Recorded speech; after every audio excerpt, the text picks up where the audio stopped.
Welcome to Charts Today. My name's David Linton, and today's edition for Friday, the 15th of January, comes to you from London. And we're seeing quite a lot of red on the screen this morning. So, just first glance, you can see the market's just struggling a little bit. This is my weekly, my daily, and my 60-minute cloud charts, and the corresponding point and figure charts. These are tracker charts. I'm using Refinitiv Icon. But of course, with Updata, you can be running on pretty much any data source you want. So we start by looking at the dollar sinking lower on the long-term charts. Just has been a steady week. It had a bit of a good start to the week, and then we just steadied off. The long-term trends will still dominate, so we shouldn't be surprised to see the dollar falling away again next week. We'll just keep an eye on that. The euro looking weaker against that stronger dollar, but again, the breakout, consolidation, the breakout. The rule of thumb is the move into the pattern, the move out will be about the same size. So it looks like we've still got further to move on that basis. Looking at sterling, we're sitting at 136.50. So we have broken to those multi-year highs and holding that for the last few weeks. So hanging on to those gains. Good upside targets here against the dollar, 139, a good few targets to 139, so it does look like we will go higher against the dollar. And we've had a better week against the euro as well, sitting at 112.41, having trended up quite nicely. Again, sterling nudging highs that we haven't really seen for nearly a year. So if we break this level here at around 113, that starts to put us into contention for long-term bullishness for sterling. Against the Aussie dollar, we're seeing about 176, so it has been weaker there. Bitcoin sitting at $38,500, down a little bit this morning, but it really has held on to these gains. We hit the targets. We don't have any new upside targets on the longer term charts, but on the short term chart, 45,900 does beckon, so don't be surprised to see that. And we've seen the way Bitcoin can move quite quickly. The S&P 500 index in the US was down 0.4%, just struggling a little bit. Stocks are generally struggling, and the Nasdaq really has struggled. We see here the bearish candle for the week, just really hasn't managed to push forward, and we'll look at some of the tech majors at the in a minute. Looking at the Dow, we're up here. Defenses in the Dow driving that higher, so that is looking better, holding 31,000. The future's not looking great this morning. The S&P future down 0.3%, the Nasdaq E-mini down 0.1%. Does suggest a lower opening, and we are seeing the VIX volatility ticking up at 23. We've hung around in these low 20s for a while, so the fear index is still bearish, which is good for markets despite today's sentiment. The FTSE future is down 0.4%.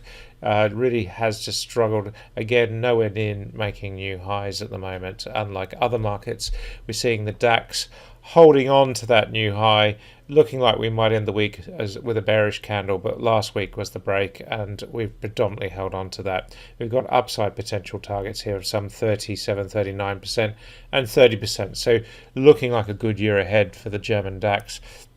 And here we see the cash market, similar picture, of course. The CAC Courant is down 0.6%. It's nowhere near making a new high, a bit similar to the FTSE chart, but we are seeing, again, upside targets, and the DAX in Germany might well help that. The yen was down just under 1%, but still looking bullish on all three timeframes with good upside targets. The Hang Seng was up 0.27%, and China was little changed, but the breakout in Chinese stocks is still there. China should do well this year. The Sensex was down 1%, but again, it's had a stellar run this year. This last 10 months, it's had a really good run. The S&P 500 index, the Aussie index was flat overnight, so just not much change there. Very little change. Gold up 0.4%, just ticking into short-term bullish territory, has work to do on that medium-term chart. The long-term level of 1765 holding, got good upside targets for gold. It's just a matter of time. And silver, much the same picture.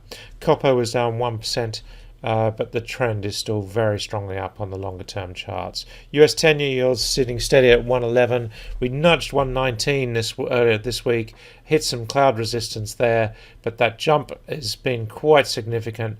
and we are just holding on to the gains predominantly. It'll be interesting to see how we go next week. We've got targets back to the levels that we saw, and big upside targets: 137, 153, and 153 again, 138, 173 does suggest US rates are going to rise. Apple, we talked about tech stocks. Apple nowhere near holding on to those highs since seen at the end of August, beginning of September. So that's really interesting. The tech has just generally struggled to do that. Amazon the same. It might be a flag pattern building and we break, but for the moment we're seeing weakness in tech. The same for Alphabet. Google, it did actually break the September high, but it hasn't really gone running higher. Microsoft failing to break as well, just flatlining there. Again, just failing that sometime. Short-term bearish, and Facebook actually looking pretty grim, falling away short-term, breaking down below the cloud. Not good news for Facebook. So that is quite interesting. Looking at the energy mix, we've got Brent crude down 1.6% this morning, so it's struggled to push higher. On the short term 60-minute chart, we are seeing some pressure there. The 1 minute target's pointing 3 and 5% lower. WTI, similar picture, of course. US nat gas actually holding its own, up 2.2%, so that's looking better. So we are just seeing a little bit of a move there. RBOB down 1.2% following crude. Coal sitting at $71, not really changing. If we can make new highs, that pushes coal much higher. We just seem to be struggling around the 72 mark. Emissions couldn't get above that 35 euro mark. We've seen a deterioration there and a falling away. And if we look at gas, we had a massive start to the week, but we're falling away now, 6% lower, 8% lower on TTF. That was MBP on TTF, and downside targets still further. So the run in LNG being a factor, and European cold weather as well. Looking at German power, we're down 1.5%, back below 50 euros. Just starting to see that breaking, the long uptrend breaking. So we have got some pressure to the downside there. Keep an eye on those targets on your OTC data. And if we look at Nordic Power, we're seeing much the same picture there, down 2% as well.